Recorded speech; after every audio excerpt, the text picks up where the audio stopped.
Okay, let's unpack this. Today, we're doing a deep dive into a set of sources that take us into some genuinely unsettling situations. And they all happen somewhere most of us know really well.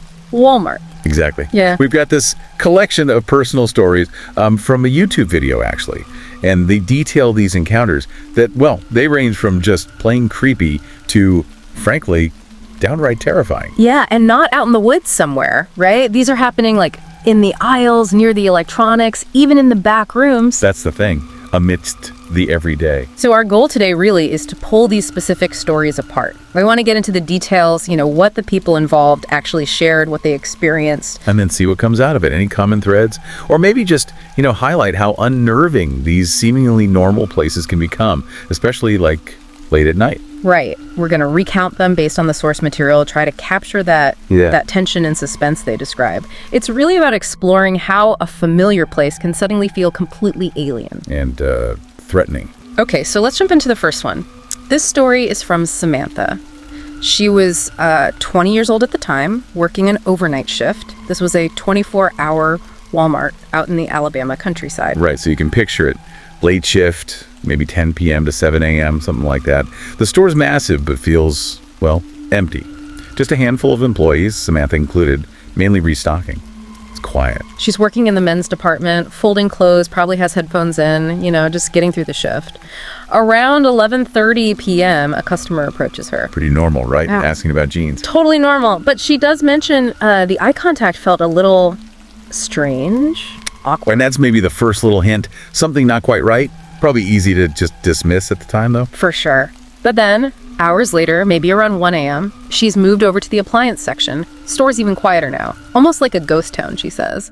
And she sees someone through the aisle shelving, watching her. Oh, man. That's when, the real unease kicks in. He realizes she sees him. He looks away, but she recognizes him. It's the same guy. Same guy. From the men's department hours before. And he's just standing there, not holding anything, not shopping, just watching. Okay, that is instantly chilling. What is he still doing there? Why her? That feeling of being targeted must have been immediate. Yeah, she feels it. She finishes up what she's doing, heads to the employee lounge for her break, tries to, reset. But the feeling doesn't quite go away. I bet.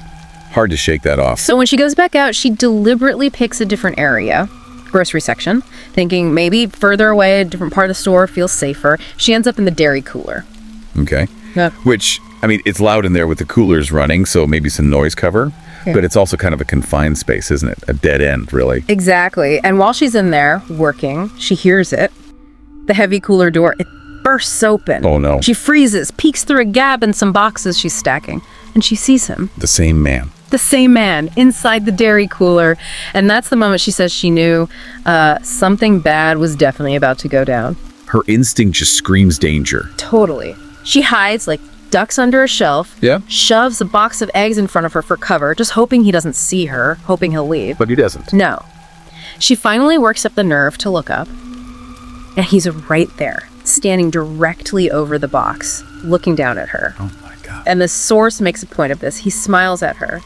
Then she screams. And the smile vanishes. Instantly. He reaches down, tries to cover her mouth, to silence her scream. Pure survival mode now. Absolutely. She reacts, shoves the egg box right at him.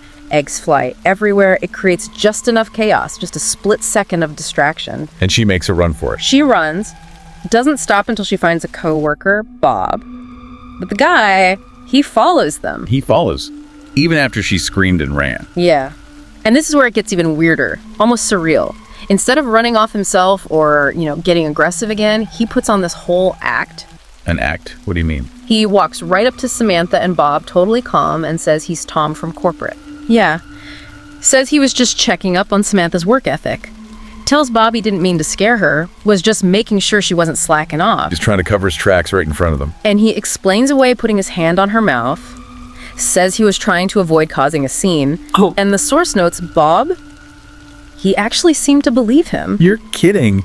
After everything she just went through. It's unbelievable. This guy just spins this crazy story, and it works, at least on Bob in that moment. And then, get this, he gives her an order, tells her to go finish stocking the appliance section. He tells her what to do. Yep. Then he just speed walks away.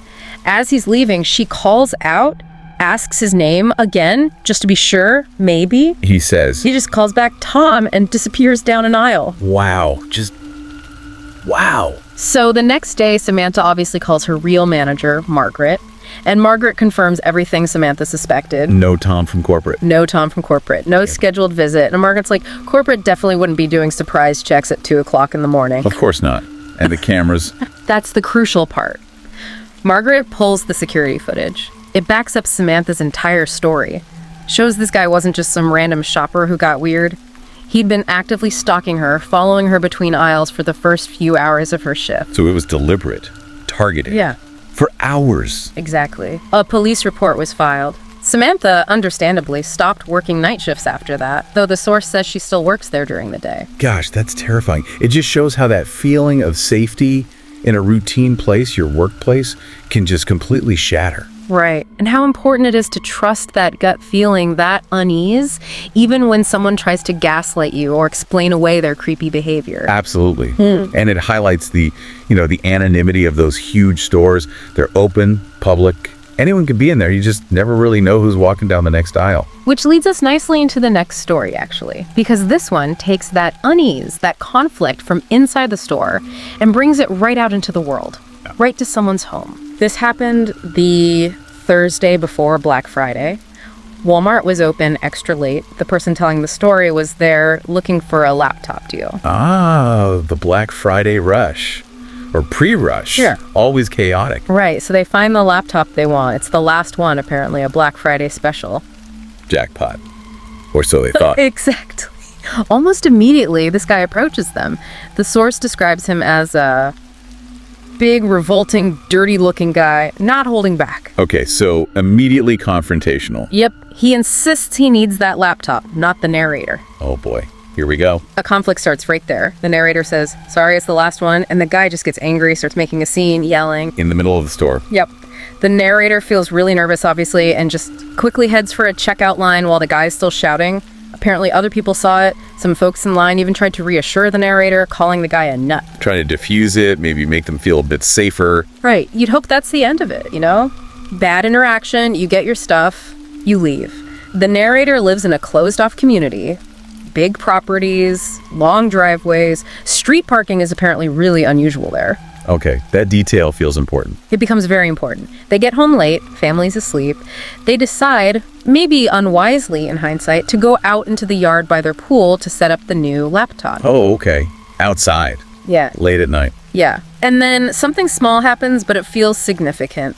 The motion light on the side of the house clicks on. Now, the source mentions sometimes animals from the nearby woods set it off, but tonight, given the earlier encounter, it just felt wrong. That unease from the store is clearly still there. Understandable. So they decide, okay, time to go inside, lock the door, be safe. The call. But then things escalate Oh. fast. Their car alarm starts blaring. It's their Cadillac. Okay, that's not random. No, they try the panic button from inside. It doesn't work. So they have to go out onto the porch to turn it off manually. And when they go out, That's when they see it. There's a car parked out on the street. A car that definitely wasn't there when they arrived home. oh, chill. And there's someone sitting inside it. They're being watched. At home. Absolutely. They rush back inside, lock the door again, wake up their mother. The source mentions their father wasn't home that night, which adds to the feeling of vulnerability. They tell their mom they think someone's outside, someone might want to harm them. She comes downstairs, instantly worried. I can only imagine the fear. They look through the people on the front door. The mother gasps first, then the narrator looks. Standing right there on their front stoop is a huge man, and they recognize him immediately. It's the guy from Walmart. It's a guy from Walmart. He followed them home. Oh my God. That is terrifying. The fear is no longer just a feeling. It's literally at the door. The doorknob starts turning. He's trying to force his way in. Just trying the handle. Yeah, when that doesn't work, he starts pounding hard on the door. The mother is calling the police. Their younger sister comes out. She's panicking. The whole house is in terror. Then there's this moment of awful silence after the pounding stops. Silence. Yeah, and then bang, crash, downstairs. It wasn't the front door. He found another way in. A window in the den. Smashed. He's inside the house. Oh God. The sanctuary's breached. Mother and sister are screaming, they run upstairs. The narrator has the presence of mind to lock the den door, expecting him to come bursting through, basically preparing for the worst. Trapped in their own home. But then, almost immediately, they hear sirens. The source says the police response was incredibly fast. Thank goodness. The narrator goes out to meet them, points them towards the den. And they find him. They find him hiding behind a couch. He's arrested. They decide to press charges, and the source adds he was just screaming profanities and threats the whole time police were taking him away. Sounds completely unhinged. The police apparently commented on that too. Said he seemed unstable, possibly on drugs. What a horrifying story. It really drives home that feeling of violation, doesn't it? When conflict doesn't just end when you leave the store, but follows you, invades your safe space. Absolutely. That idea that your home, your sanctuary, isn't safe anymore, the escalation is just, it's nightmarish. Truly, the randomness of the initial conflict turning into something so targeted and dangerous. Okay, let's shift to our third story now. This one comes from someone working as a night stock person. It was a second job for them at Walmart, mostly warehouse and stocking duties. Okay, so another overnight setting. Right, specifically a weekend night shift. The source notes July 9th, 2015, which was actually a Thursday. So maybe a slightly busier night than midweek, but still, overnight stock crew. Got it. It's midway through the shift, the quiet hours, 11 p.m. to 7 a.m., or maybe 12 a.m. to 7 a.m., somewhere in there. This person is working in the electronics section. And again, probably not many people around. Very few. They mention only 2 other staff members in the whole building that they know of, Alvin and Baco, and they're both wearing the standard staff shirts. Okay, setting the scene. Quiet, mostly empty. So while they're stocking shelves, they catch movement in their peripheral vision. Someone walking past the end of the aisle. Just a glimpse. Happens all the time in a big store, right? Usually. But what flags it for them is what the person was wearing. All black. Oh. Not a staff shirt. Exactly. Not Alvin or Baco. So immediate red flag. Someone's in the store who maybe shouldn't be, or at least isn't staff. Right. So they check. They peek around the end cap. See no one. They call out for Alvin, for Baco. No answer. So despite that little bit of unease, they figure maybe it was nothing and go back to work. Okay. Trying to rationalize it. But then things get weirder. They hear this huge crash a few aisles away. Like something falling. Yeah. They go investigate, and they find a bicycle, one that was hanging on a display hook, has been knocked to the floor. And it doesn't look like it just fell. It looks like someone deliberately pulled it down. Okay, so now it's not just someone being there. It's someone actively messing around, intentionally causing noise. Precisely. The suspicion level definitely goes up. They start walking around the aisles, trying to see who's there, what's going on, and then they hear it. Another noise? A sound. The source describes it as a freaky-ass sound. Says the best way to describe it is a laugh. A laugh? Oh, that's creepy. Coming from where? The next aisle over, in the paper goods and cleaning supplies section. In an empty store at night. Yeah. A random laugh. Yeah, that's unsettling. So they run over to that aisle, and they see him. A man, dressed all in black. The person they glimpsed earlier. Presumably. The source describes him as waiting near the end of the aisle. It's a weird word. Waiting. Like moving slowly. His back is mostly turned, but his head is kind of angled so they can see half his face. Okay. And what happens? He sees them seeing him, and he just takes off. Runs, but not like towards them or towards an exit. He runs down a side aisle. Away from them. Yeah, and they hear his footsteps, but they sound odd, like they're circling around them somehow. Circling, that's deeply weird and threatening. Definitely. At this point, chasing after someone acting this bizarrely, potentially unstable, alone, probably not the best idea. No, definitely not. Safety in numbers seems like the way to go. That's exactly what they decide. They need to find Alvin or Baco. As they head off to look for them, they keep hearing these laughing sounds and the footsteps still sounding like they're circling. Just playing games with them. Psychological terror. Seems like it. They eventually find Alvin. He's working over in the women's department. They quickly explain everything that's happened, tell him to find Baco, stick together. Okay, good. They found someone. Right. But then the narrator needs to use the restroom, the employee restroom, which is back in the warehouse section. Alone again? Yeah. They go in, the door opens, and then closes behind them. Knowing how few people are supposed to be around, they call out, "Who is that?" And the response? Silence. Just silence, and then they hear it again. Not the laughing. That same horrific laughing, but this time, it's inside the bathroom. Yeah. With them. Oh my God. Yeah. No. Yeah. trapped in there. Pure terror. Then someone steps into view through the crack in the stall door they're in. They can see someone. Yeah, looking right in at them. Then the person gets closer and closer until all they can see through the crack is just an eye staring. Just an eye. That's horrifying. And then the whispering starts. Unintelligible words, just sounds, but amplified and echoing weirdly in the bathroom acoustics. Whispering.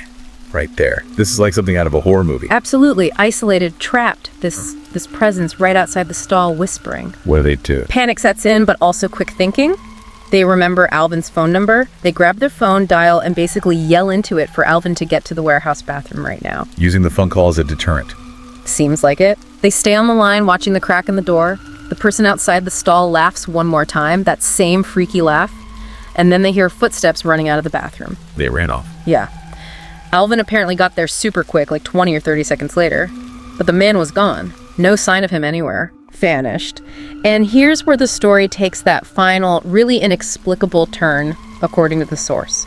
There were no security guards on duty that night. So no immediate backup or authority figure. Right. And they couldn't check the security cameras right away. They ended up sticking with Alvin for the rest of the shift. Safety in numbers, Makes sense.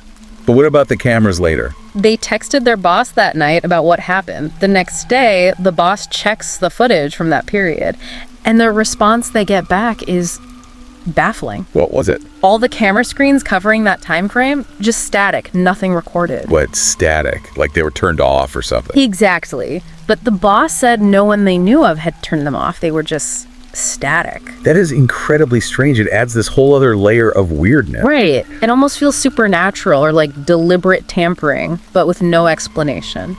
The boss apparently believed the narrator's story, especially because of the camera malfunction happening at the same time. Link the two events together. Yeah. But without any actual video evidence of the man trespassing or doing anything concrete, besides, terrifying the narrator, there wasn't much formal action they could take. So, no real resolution. No resolution. The narrator mentioned this was the only night shift where something truly, deeply unexplainable like that ever happened. It leaves you with this really unsettling feeling about, what was that? Just a very disturbed individual playing cruel games. Or something else entirely, especially with the cameras going dark. It taps into that deep fear of the unknown, doesn't it? Yeah. Encountering something you can't categorize, can't explain away, and the frustration when the proof, the evidence you need just disappears into static. Exactly. So, we've looked at 3 really distinct accounts here, all from the source material, all centered on these experiences in Walmart. And what really stands out, I think, is that common thread, these huge familial public spaces that we all use can become, under certain circumstances, the setting for really personal, really frightening events. Yeah, often during those quieter hours, or in more isolated sections of the store, or like in the second story, when a conflict just spirals. There's that recurring theme of feeling watched, feeling targeted, being pursued. The unpredictability of the other individuals involved is key too. And in that last story, that extra layer of the unexplained, the lack of concrete answers with the static cameras, it leaves a lingering sense of unease. Mm-hmm. And these are just the specific experiences shared in this particular source, of course. Yeah. But they offer this glimpse, this kind of unsettling perspective on how mundane locations can sometimes shift, become the backdrop for something deeply disturbing. It definitely makes you think differently, maybe, about walking down an empty aisle late at night, or even about conflicts in public spaces. Absolutely. You have to wonder, how do stories like these change how we perceive these everyday environments? What does it say about, the unpredictability sometimes of people, or maybe even things we can't explain? Yeah, that potential for encountering the genuinely unsettling in the most ordinary of places. It's a provocative thought to end on. It really is. Well, thank you for joining us for this deep dive into these unnerving accounts.